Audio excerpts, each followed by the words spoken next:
welcome to Robo Studies, and once again I am here with one very important chapter. एक बहुत important chapter के साथ में आपके पास आया हूँ क्लास 9 का How Forces Affect the Motion, right? इसमें हम फोर्स के बारे में पढ़ेंगे, बैलेंस फोर्स, अनबैलेंस फोर्स के बारे में पढ़ेंगे, हम पढ़ेंगे न्यूटन्स लॉ ऑफ मोशंस के बारे एंड उसके प्रैक्टिकल एप्लीकेशन, हम momentum and conservation of momentum के बारे भी पढ़ेंगे। तो फॉर नेक्स्ट अनदर 30 मिनट में ये चैप्टर मैं ख़त्म करने वाला हूँ और ये कंप्लीट वीडियो होगा for this chapter, right. Numericals and other question जो इंपॉर्टेंट क्वेश्चन है मैं आपके लिए अलग से लेकर आऊँगा। तो let's not waste time and start. So this chapter basically talks about a force, right. So force क्या है? तो फोर्स इज द पुल और the push exerted on body. जब बॉडी में हम पुल या पुश एक्सर्ट करते हैं तो उसको हम फोर्स बोलते हैं। इसको और थोड़ा सा डिटेल में समझते हैं तो what is that? It is an external physical action और एजेंट दैट चेंजेस और tends to change the state of rest और uniform motion of the body, right, और चेंजेस द डायरेक्शन। तो एक एक्सटर्नल एजेंट है, राइट, एक physical action है जो क्या करता है, जो बॉडी के स्टेट को चेंज करने में मदद करता है। तो यहाँ पर एक कीवर्ड है, ये एक एक्सटर्नल एक्शन, एक फिजिकल एक्शन है, एक एक्सटर्नल एजेंट है जो चेंज करता है और चेंज करने का प्रयास करता है स्टेट ऑफ रेस्ट और uniform motion of the body, right. अब देखते हैं कि फोर्स की वजह से क्या क्या चेंजेज होते हैं, what are the effects of force. तो फोर्स क्या कर सकता है, जैसे हमने बनाया पुश और पुल। तो जब आप किसी चीज को पुश करते हो, ये मान लीजिए ये बॉक्स है, इसको आप पुश करते हो या दूसरे बॉक्स को आप पुल करते हो, तो इसमें अगर फोर्स आपका ज़्यादा है फ्रिक्शन फोर्स से, हम पढ़ेंगे आगे फ्रिक्शन फोर्स क्या है, क्योंकि जब भी बॉडी कांटेक्ट में होगा तो उसमें फ्रिक्शन फोर्स लगेगा। तो अगर फ्रिक्शन फोर्स से हमारा फोर्स ज़्यादा है तो बॉडी या तो पुश होता है या तो सेकेंड कंडीशन में पुल हो जाता है, राइट। तो व्हाट इज दस, it changes the state of motion, right. जो मोशन का स्टेट चेंज करता है, या तो जो रुकी हुई चीज है उसको हम स्पीड करते हैं, है ना, और रोक देते हैं, या जो चल रही है उसकी स्पीड को और बढ़ा देते हैं। It changes the speed of moving object, right. It changes the direction of the motion and also change the shape and side of the object. Fine, okay. So अब मैंने आपके सामने कुछ एग्जाम्पल दिए हैं, कुछ फोटोज ला के रखे हैं। ये फोटो में आप देखोगे कि किस तरीके से फोर्सेस अप्लाई होता है। फोटो 1 में देखिए एक बॉल है, ये लड़का ये बॉल को किक करता है तो बॉल अगर स्टेशनरी में है, रेस्ट में है, तो ये मोशन में आ जाएगा, राइट। उसी तरीके से दूसरा लड़का साइकिल चला रहा है, तो इस कंडीशन में बॉल क्या करता है, ये लड़का क्या करता है, ये साइकिल में और तेज पैडल मारता है या तो ब्रेक दबाता है। अगर ब्रेक दबाता है तो जो मोशन वाली साइकिल है वो स्टॉप हो जाती है, रेस्ट में आ जाती है, राइट। और अगर चलती साइकिल में और ब्रेक मारता है तो वो और स्पीड में आ जाती है। तो क्या बोलता है, it is the change the speed of the moving object, either bring object into higher motion और स्टॉप द ऑब्जेक्ट। सेकंड में आप देखिए इस फुटबॉलर को, ये फुटबॉलर क्या कर रहा है, ये इसके सामने एक बॉल आया और उसने इसको ऐसा किक मारा है कि बॉल की डायरेक्शन को इसने चेंज कर दिया, राइट। तो it can change the direction of the object and last not but the least क्या बोलते हैं, it is changes the shape and size. ये ऑब्जेक्ट की शेप एंड साइज को चेंज करने में मदद करता है। अगर मान लीजिए बेलून को आप दबाएंगे तो आप पाएंगे कि बेलून का जो शेप एंड साइज है थोड़ा चेंज हो जाता है, ऑब्लॉन्ग हो जाता है, राइट। इसमें एक बहुत इंपॉर्टेंट चीज है कि हम इस फोर्स को मेजर कैसे करते हैं। तो ये फोर्स को मेजर हम कर सकते हैं, राइट।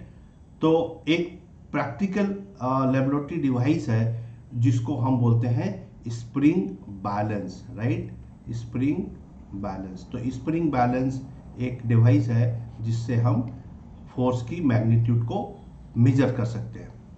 अब नेक्स्ट इंपॉर्टेंट इसमें आता है, दो तरह के फोर्सेस होते हैं, राइट, इन जनरल। एक को हम बोलते हैं बैलेंस फोर्स और दूसरे को बोलते हैं अनबैलेंस फोर्स। देखते हैं बैलेंस फोर्स क्या है। तो बोलता है when the multiple forces act on a body and the resultant net force is zero. एक बॉडी है, उसमें मल्टीपल फोर्सेस काम कर रहा है। मान लीजिए दो साइड से फोर्स काम कर रहा है, इधर से 5 न्यूटन और यहाँ से भी 5 न्यूटन। तो अगर आप देखेंगे तो यहाँ पर ही नेट फोर्स क्या हो गया, नेट फोर्स हो गया, अगर मान लीजिए इसको बोलते हैं फोर्स ए और इसको बोलते हैं फोर्स बी, तो हम बोलेंगे force A minus force B is equal to 5 newton minus 5 newton, तो ये हो गया जीरो। तो ऐसा कंडीशन, ऐसा सिचुएशन जहां net force resultant force zero हो जाता है, उसको हम बोलते हैं बैलेंस फोर्स। इसके कुछ की पॉइंट्स है हाँ बैलेंस फोर्स के। पहला क्या है, they are equal in magnitude but opposite direction. ये देखिए कंडीशन में इनके दोनों साइड में 5 न्यूटन का फोर्स लगा है, लेकिन ये जो 5 न्यूटन का फोर्स इक्वल है बट इनका डायरेक्शन अलग है। एक राइट लेफ्ट से राइट चल रहा है और दूसरा राइट से लेफ्ट चल रहा है। इनका रिजल्टेंट फोर्स या नेट फोर्स कितना है, जीरो। इसको नेट फोर्स भी बोल सकते हैं, राइट। और सबसे इंपॉर्टेंट बात है कि चूंकि डायरेक्शन जो है left side and right side में सेम है, मैग्नीट्यूड सेम है, तो ये ऑब्जेक्ट का स्टेट को चेंज नहीं करता है। इसको और आसानी से हम समझते हैं इस एग्जांपल से जो मैंने आपके लिए रखा है। देखिए यहाँ दो टीम है टग ऑफ वॉर खेलिए, टीम ए है और दूसरी साइड में आप देख लीजिए ये टीम बी है, राइट।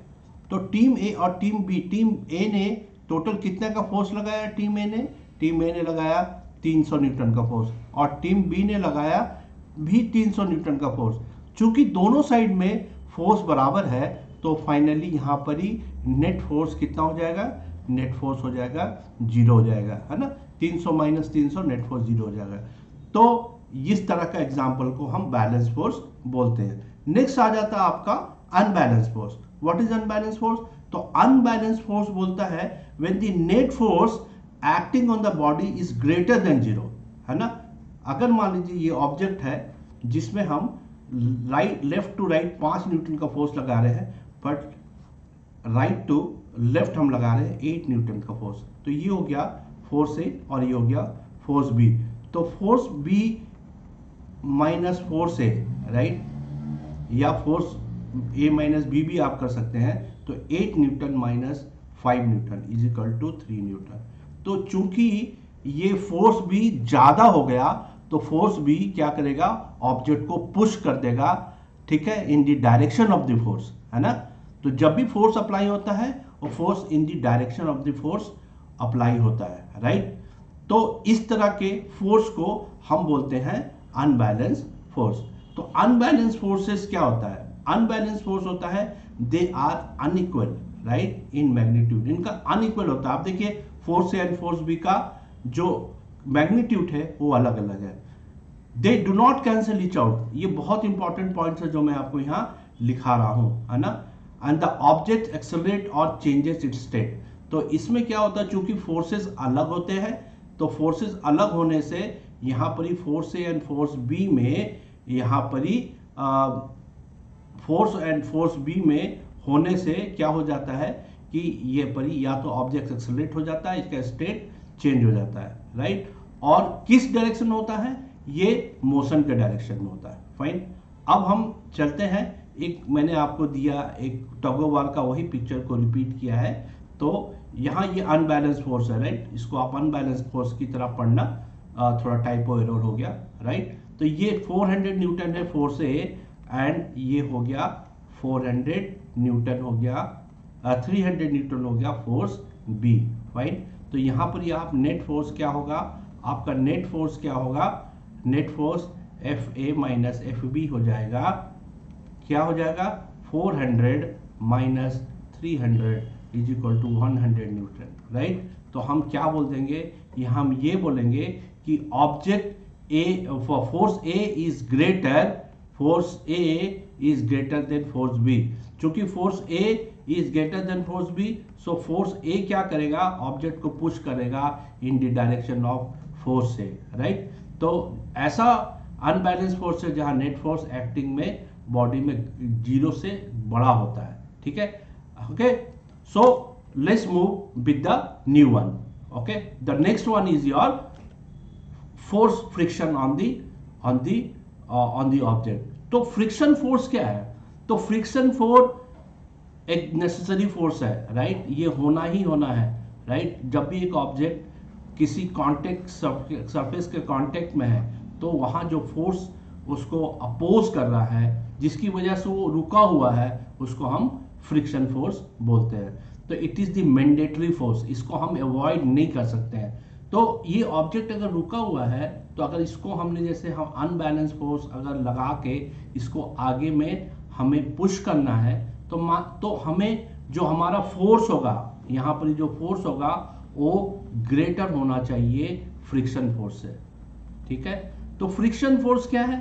फ्रिक्शन फोर्स एक फोर्स है जो बॉडी किसी सरफेस के कांटेक्ट में है तो ये इसे कांटेक्ट फोर्स, राइट? वो जो सरफेस की वजह से वो जो ऑब्जेक्ट रुका हुआ है और जो ऑब्जेक्ट को आगे मूव करने में नहीं हेल्प कर रहा है या अपोज कर रहा है, उसको हम बोलते हैं फ्रिक्शन फोर्स.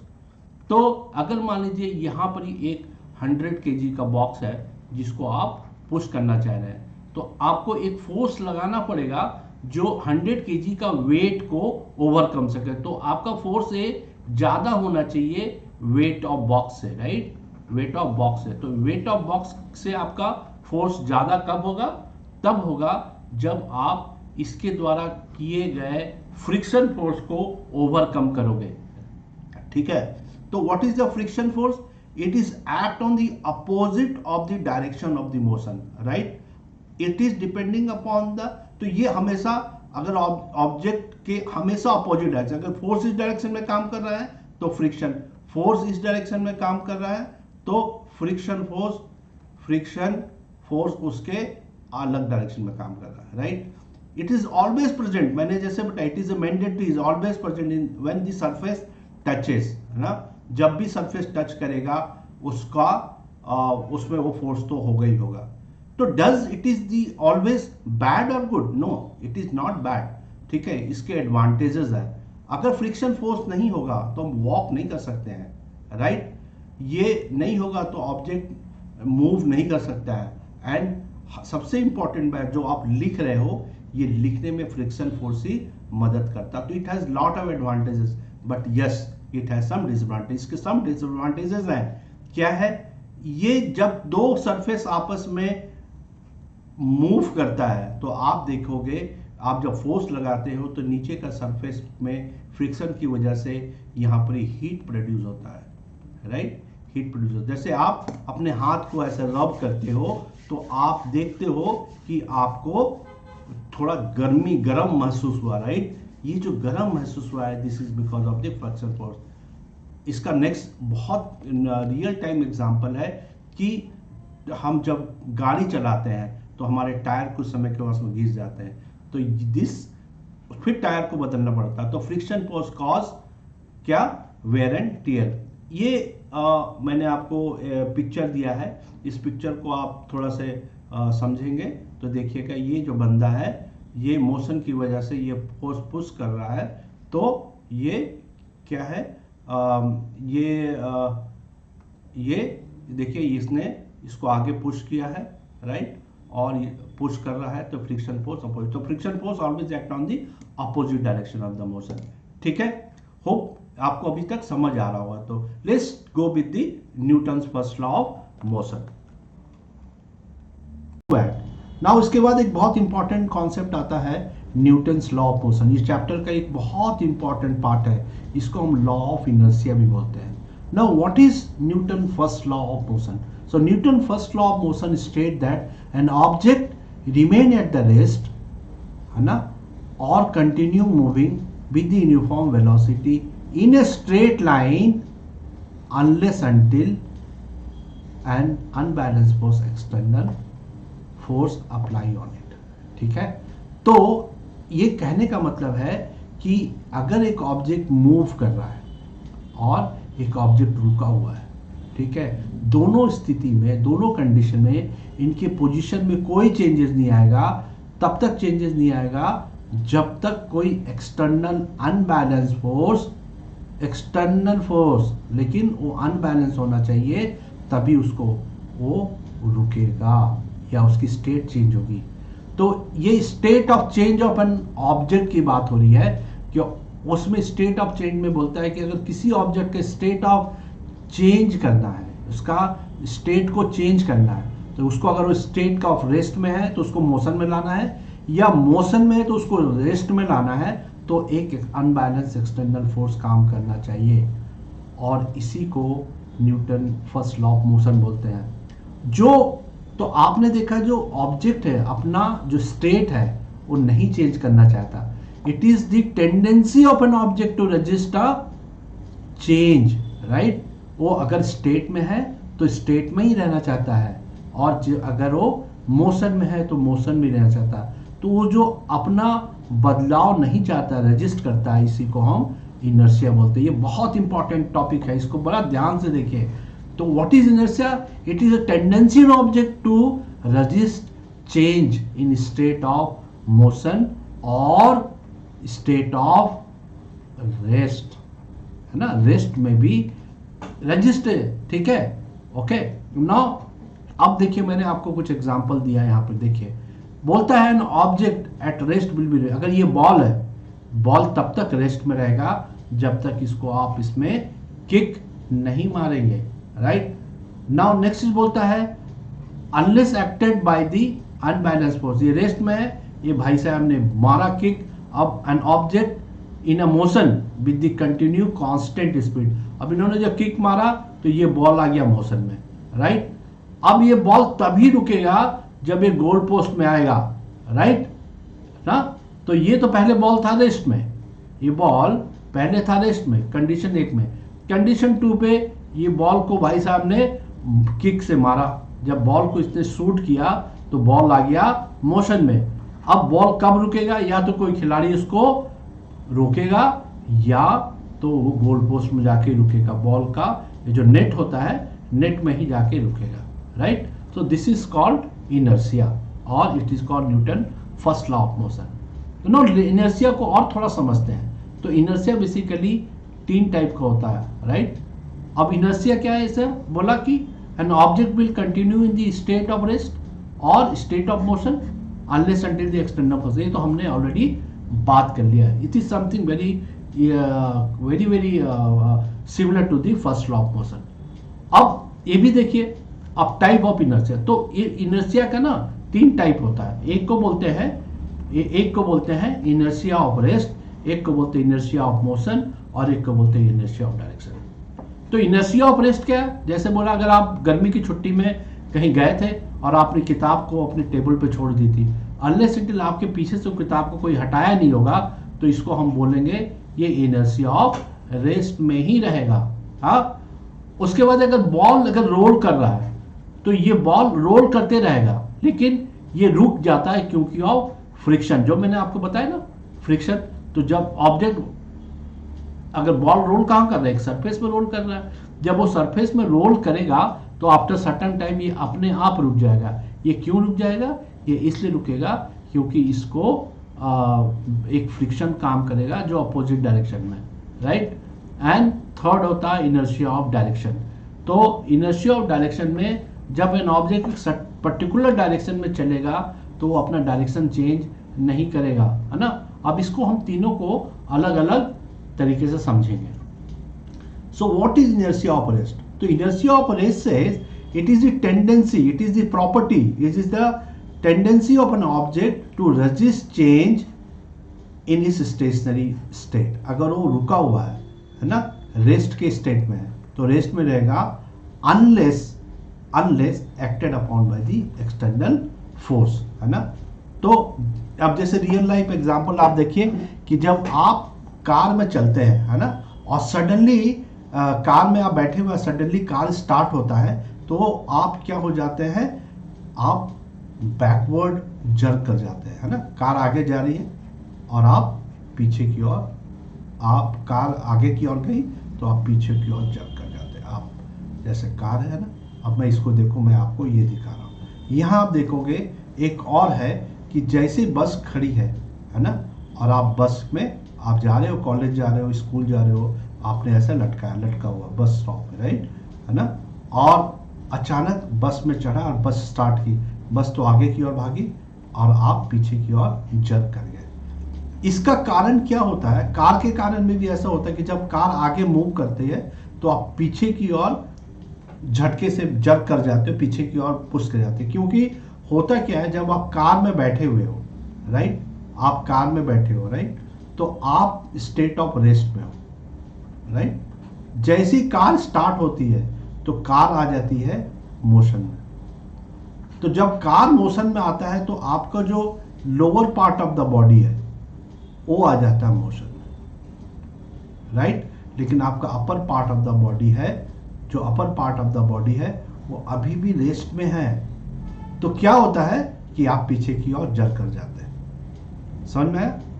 तो ये क्वेश्चन आता है नॉर्मली एग्जाम में कि why we jerk backward when the car moves forward. इसलिए होगा क्योंकि जब हम कार में मूव करते हैं तो हमारा जो पूरा बॉडी जो होता है वो रेस्ट में होता है, राइट, इंटायर बॉडी, राइट। लेकिन जैसे ही हमारा बॉडी, जैसे ही हमारा कार मोशन में आता है ना, जैसे ही कार हमारा मोशन में आता है तो हमारा क्या हो जाता है कि जो lower part of the body है, शुरू में तो इंटायर बॉडी इन रेस्ट, फिर हो जाता है मोशन में क्या जाता है, lower part of the body, है ना, पार्ट ऑफ बॉडी, राइट। फिर जैसे कार मोशन में आता है तो हमारा lower part of body motion में आ गया, तो फिर लेकिन जो upper part of the body है वो अभी भी रेस्ट में है, जिसके कारण क्या होता है, हम लोग आगे की पीछे की ओर जर्क कर जाते हैं। इसको बोलते हैं inertia of rest, right. Now let's go to see the another type of inertia, इसको बोलते हैं inertia of motion. Now inertia of motion क्या कहता है? An object is tendency to moving to resist its changes, continue moving at the constant speed in a straight line, right, unless an external force applied on it, right. Well, it is a tendency in object to resist change and continue to moving in a ये एक object अगर continue speed में चलता रहेगा, अगर वो motion में है, अगर मूव कर रहा है इन ए स्ट्रेट लाइन, है ना, unless an external force not applied on it, है ना, अनलेस मैं आपको लिख देता हूं, है ना, आपके समझ के लिए, unless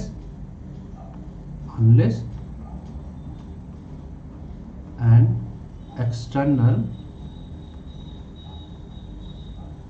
unbalance force act on it. इसका मतलब क्या हो गया? अगर ऑब्जेक्ट मूव कर रहा है तो मूव करते ही रहेगा जब तक कोई एक्सटर्नल अनबैलेंस फोर्स उस पर एक्ट ना करे, राइट। नाउ इसका एग्जांपल क्या है? जो हमने एग्जांपल देखा था उसका अपोजिट है कि जब हम कार चल रही है, हम कार में बैठे हुए हैं, राइट, जब हम कार में बैठे हैं तो जैसे ही कार में हम बैठे हैं तो आप कार मूव कर रही है, राइट, कार मूव कर रही है इस डायरेक्शन में, राइट। तो जैसे ही कार रुकती है तो हम क्या हो जाता है, हम आगे की ओर पुश कर जाते हैं। ऐसा इसलिए होता है कि जब कार मोशन में है तो हमारा इंटायर बॉडी, है ना, कार के साथ में मोशन में, राइट। अब जैसे ही कार रेस्ट में आया तो हमारा lower part of the body rest में आ गया, बट अपर पार्ट जो है, अपर पार्ट वो कहां पर है, वो है हमारा किस में है, हमारा अभी भी मोशन में है, राइट। यहां मैंने आपको लिख दिया है कि if the vehicle suddenly applied a brake, the passenger jerk by the lower part stops with the vehicle but the upper part continue moving due to inertia। क्योंकि इनर्शिया हमें बोलता है कि अगर ऑब्जेक्ट मोशन में है तो मोशन में रहेगा, तो upper part of the body है वो हमेशा मोशन में रहेगा। तो क्या होता है, उस ऑब्जेक्ट को आगे बढ़ने के लिए बोलता है कि आप बढ़ते रहो, आप तो इनर्शिया में हो, इसके कारण वो क्या हो जाता है आगे। इसीलिए इससे बचने के लिए हमको सीट बेल्ट लगाना चाहिए। मैंने आपको एक पिक्चर दिया, देखिए ये लड़का गाड़ी चला रहा है, इसके कोई फ्रेंड चला रहा है या पापा कोई चला रहे होंगे। अब ये बंदा क्या करता है कि जैसे ही गाड़ी चल रही है तो ये क्या होता है कि इसको ब्रेक लगते ही ये आगे की ओर क्या होता है, आगे की ओर फॉरवर्ड ये जर्क कर रहा है। नाउ अच्छी बात है इसने सीट बेल्ट लगाई, तो आपको सीट बेल्ट लगानी चाहिए। तो ये सीट बेल्ट लगाई थी तो ये बच गया, नहीं तो ये तो डैशबोर्ड में हिट कर जाता, राइट। सडनली एक कोई गाड़ी आ गया। तो बेसिकली क्या था, जैसे ही इसने अचानक ब्रेक मारा तो इसका जो lower part of the body है वो तो रेस्ट में आ गया, लेकिन जो upper part of the body है, वो तो अभी भी मोशन में है। तो इससे क्या हो जाएगा, lower part of the body तो रेस्ट में आ गया because of the brake, right, लेकिन अपर पार्ट तो नहीं आया। तो इसको हम क्या बोलते हैं, this what we call inertia of motion. तो inertia of motion said an object is tendency to remain in the state of motion unless until the external unbalanced force applied on it. इसके और भी example है, अब मैं आपको एक separate video में inertia के एग्जाम्पल लेके आ रहा हूँ, ठीक है। Now last is inertia of direction. What inertia of direction said? It is the tendency of an object to resist the change to its path, causing it to be continue travel in the current direction. तो जिस direction में object चल रहा है, right, तो जैसे कि एक ऑब्जेक्ट है वो सीधा चल रहा है, सर्कुलर पाथ में चल रहा है, तो जब इस पॉइंट में है तो ये टेंजेंट में ही इसका मोशन होगा, यहाँ है तो इस डायरेक्शन में वो मूव करेगा। लेकिन चूंकि सर्कुलर पाथ में है तो हर पॉइंट में उसका डायरेक्शन चेंज हो रहा है। तो जैसे ही हम यहाँ टर्न लेंगे तो हमेशा हम बाहर की तरफ में पुश कर जाते हैं, राइट। इसलिए कर जाते हैं कि हमने तो टर्न लिया, लेकिन जो हमारा due to the inertia of direction जो हमारा बॉडी है ना, वो इनर्शिया ऑफ डायरेक्शन की वजह से उसी पाथ में चलने का प्रयास करेगा, राइट। इसी के कारण हम बाहर की ओर, इसीलिए क्या होता है पहाड़ों में जब आप ट्रेवल करते हैं तो हम जो बस होता है, बस के ऊपर में जो सामान होता है, जो रखे हैं ना बस के ऊपर में सामान, तो उसको हम क्या करते हैं, हम लोग रस्सी से बांध देते हैं। इसलिए बांध देते हैं कि ये बाहर की ओर नहीं गिरे, क्योंकि ये यहाँ पर ही इनर्शिया ऑफ डायरेक्शन अप्लाई होता है।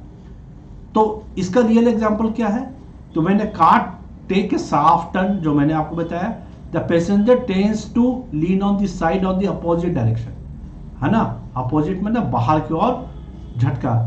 The body naturally wants to keep in straight ahead, object तो स्ट्रेट जाएगा क्योंकि ये टेंजेंट है, तो मोशन जो ये तो सीधा यहाँ से ये स्ट्रेट में जाएगा, लेकिन हमने तो इसको टर्न कर लिया, लेकिन ऑब्जेक्ट को जो पैसेंजर बैठा है वो due to the inertia of direction it will move continue into straight ahead, और ये रजिस्ट करेगा, जिसके कारण वो बाहर की और अपोजिट डायरेक्शन में गिर जाएगा, राइट। तो देखिए ये मैंने आपको समझाने का प्रयास किया। तो हमने क्या देखा, inertia it is the tendency in object to resist the change, either change in the state, change in the motion और change on the direction. Okay, let's move to next very important topic which is called momentum. तो momentum क्या है, तो momentum says it is the quantity of a motion in a moving object। तो एक object जब रुका हुआ है, राइट, और एक ऑब्जेक्ट जब वो मूव कर रहा विच इज इन मोशन, तो जब वो रुका हुआ है, जब वो रेस्ट में है तो उसमें सिर्फ मास है। जब वो चल रहा है तो उसमें दो चीज है, मास भी है और वेलोसिटी भी है, राइट। इसीलिए अगर कोई पत्थर आपकी तरफ आता है ना, ऐसा तो नहीं होना चाहिए, बस फॉर द एग्जाम्पल अगर ये जो ऑब्जेक्ट अगर आपके पास में आएगा तो इस आपको ज़्यादा हर्ट करेगा, क्योंकि इसमें मास के साथ साथ वेलोसिटी भी है। सिमिलरली अगर यही ऑब्जेक्ट कम वेलोसिटी से आएगा तो आपको चोट कम लगेगा, अगर ज़्यादा वेलोसिटी से आएगा तो आपको वेलोसिटी से ज़्यादा चोट लगेगा। तो तो यही है momentum. Momentum is the quantity of motion in a moving object. तो अगर ऑब्जेक्ट मूव कर रहा है तभी इसमें मोमेंटम है, right. It is a product of mass and velocity. मैंने बताया ना, इट इज अ प्रोडक्ट, ये मल्टीप्लिकेशन है मास और वेलोसिटी का। And it is measure how hard to stop the object. तो जिसका मोमेंटम ज्यादा होगा, है ना, मतलब मोमेंटम ज्यादा कब होगा, या तो मास ज्यादा होगा तो वेलोसिटी ज्यादा होगा। तो जितना ज्यादा मोमेंटम होगा उतना उसको डिफिकल्ट होगा रोकना। इसीलिए छोटी गाड़ी से अगर धक्का लगे तो चोट कम लगता है then as compare to the बड़ी ट्रक या बड़ी गाड़ी में, है ना। ओके, तो ये हमने आपको समझाने का प्रयास किया। Now what is the formula? Momentum को हम पी से डिनोट करते हैं, P is equal to mass into velocity, right, है ना। और इसका यूनिट होता है केजी मीटर पर सेकेंड। तो what is momentum? Momentum is nothing but is the quantity of a motion in a moving object. Okay, let's move ahead. So next is called Newton second law of motion. हमने first law पढ़ लिया, अब second law की बात करते हैं। What is second law says? तो second law says the rate of change of momentum, rate of, अभी मैंने हमने मोमेंटम को पढ़ा, momentum is equal to mass into velocity. तो बोलता है rate of change of momentum is proportional to the applied force. Applied force कितना? तो अगर मान लीजिए अगर एक ऑब्जेक्ट है, राइट, अगर ये ऑब्जेक्ट है, अगर ऑब्जेक्ट ए है और उसको हम, उसका मास m है और उसको हम पुश करके बी पॉइंट ऑब्जेक्ट को एक पॉइंट से ऑब्जेक्ट को ए से हम बी में लेके जा रहे हैं, तो जब हम लेके जाएंगे तो इसमें वेलोसिटी में कितना चेंजेज होगा वो डिपेंड करेगा इसके फोर्स पे, क्योंकि यहाँ पर ही फ्रिक्शन फोर्स भी काम कर रहा है, मैंने आपको बताया था, राइट। तो यहाँ पर ही जैसे कि अगर आप इसको बहुत तेजी से आपको आके लेके जाना तो आपको फोर्स ज्यादा करना पड़ेगा। तो हमने क्या बोला था? Momentum is the quantity of a motion. तो क्वांटिटी ऑफ मोशन इसका मतलब है जितना भारी ऑब्जेक्ट उसको उतना तेज से लुढ़काने के लिए, उसको आगे पुश करने के लिए आपको उतना फोर्स लगाना पड़ेगा। तो ऐसे तो नहीं होगा, तो फोर्स जो होगा, जो मोमेंटम होगा वो डायरेक्टली प्रोपोर्शनल होगा मास और उसके वेलोसिटी का, राइट, है ना। तो मोमेंटम का होगा। नाउ इसमें एक formula, the change in momentum की बात की, मास एंड वेलोसिटी। तो चेंज इन मोमेंटम क्या होगा? तो mass and change in momentum मतलब final velocity minus initial velocity, ठीक है। तो इसको हम ऐसे समझते हैं कि मान लीजिए एक ऑब्जेक्ट है जिसका इनिशियल वेलोसिटी कितना है? u है, राइट, और फाइनल वेलोसिटी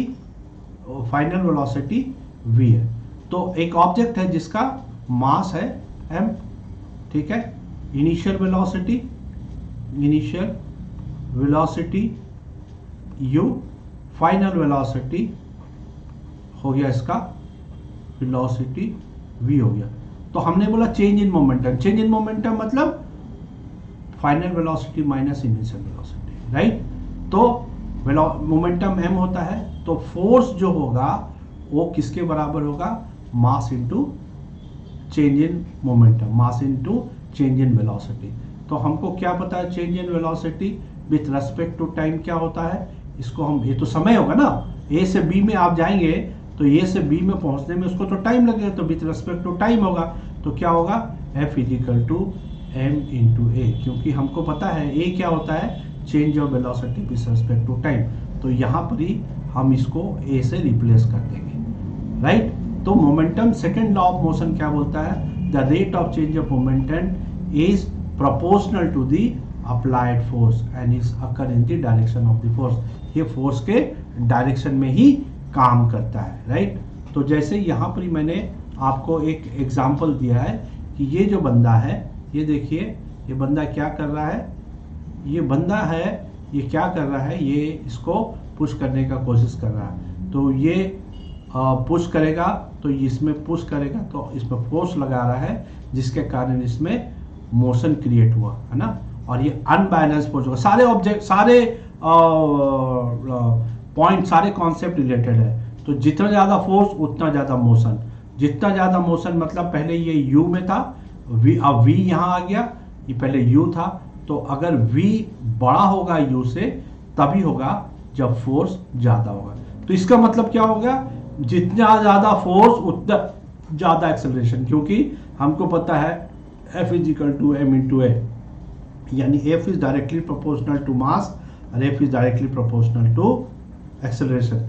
जितना ज़्यादा मास होगा, राइट, उतना ज़्यादा फोर्स लगाना पड़ेगा, और जितना ज़्यादा फोर्स लगाएंगे उतना ज़्यादा उसका एक्सेलरेशन होगा। Let's forward. So now we have come to the Newton third law of motion. तो what the Newton third law of motion says, motion क्या कहता है? थर्ड लॉ बोलता है कि every action there is an equal and opposite reaction. तो बोलता है for every action there is equal, मतलब क्या हो गया, अगर एक दीवार है, आप जितने जोर से उसको मारोगे आपको उतना ही अपोजिट फोर्स आपके तरफ आएगा। तो जितना ज़्यादा आप जोर से मारोगे आपको उतना ज़्यादा ही चोट लगेगा। This is the reason called every action there is equal and opposite reaction. आपके जनरल लाइफ में भी काम आता है, जितना ज़्यादा पढ़ोगे उतना ही अच्छा मार्क्स आएगा। फाइन, तो जितना मेहनत करोगे उतना अच्छा मार्क्स आएगा। नाउ इसको कुछ एग्जाम्पल मैंने आपको दिया है कि जैसे जब आप वॉक करते हो, राइट, वॉक करते हो तो आप अपने पैर को पीछे पुश करते हो, तभी आप आगे बढ़ते हो, राइट।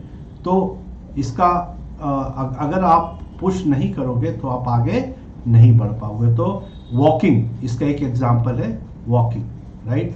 सेकेंडली, ये बंदा अपने बोर्ड से उतर रहा, आपके एनसीईआरटी बुक में भी एग्जाम्पल है, पढ़ रहा है, तो जैसे ये इसको आगे जाना है तो ये जब जंप करता है आगे की ओर, तो जो बोट है, बोट जो है, बोट पीछे की ओर मूव करता है, right. So this is third law. Third law is very very easy, बस इतनी जानिए, for every action there is equal and opposite.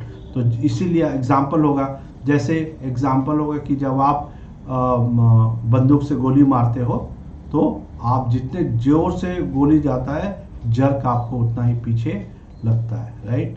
जैसे एक रॉकेट का एग्जाम्पल है, आपने एनसीईआरटी में पढ़ा होगा कि जितना जोर से इसमें गैस रिलीज होता है, रॉकेट उतना ही जोर से उसकी स्पीड से ऊपर की ओर जाता है। तो हम अलग से एग्जाम्पल देखेंगे जिसमें तीनों रियल लाइफ एग्जाम्पल हम डिस्कस करेंगे। Means conserve. सो ये बिल्कुल वैसे ही जैसे आपने पिछले क्लास में पढ़ा होगा, law of conservation of mass और कंजर्वेशन ऑफ एनर्जी। तो law of conservation of momentum, what the law of conservation of momentum states, right. The law of moment of conservation state that when two objects, right, interact in an isolated system, the total momentum remain constant.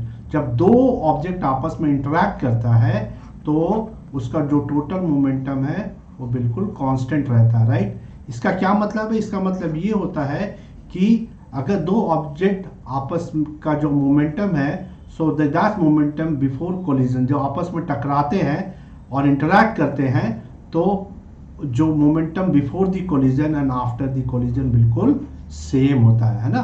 तो इसको हम ठीक से mathematically अगर लिखना चाहें तो हम बोल सकते हैं कि total initial momentum is equal to total final momentum. तो इनिशियल मोमेंटम फाइनल मोमेंटम का क्या बोलने का क्या अर्थ हुआ? इसमें क्या है, मान लो दो ऑब्जेक्ट है, object A and object B. Now object A has a mass m1, right, and the velocity u1.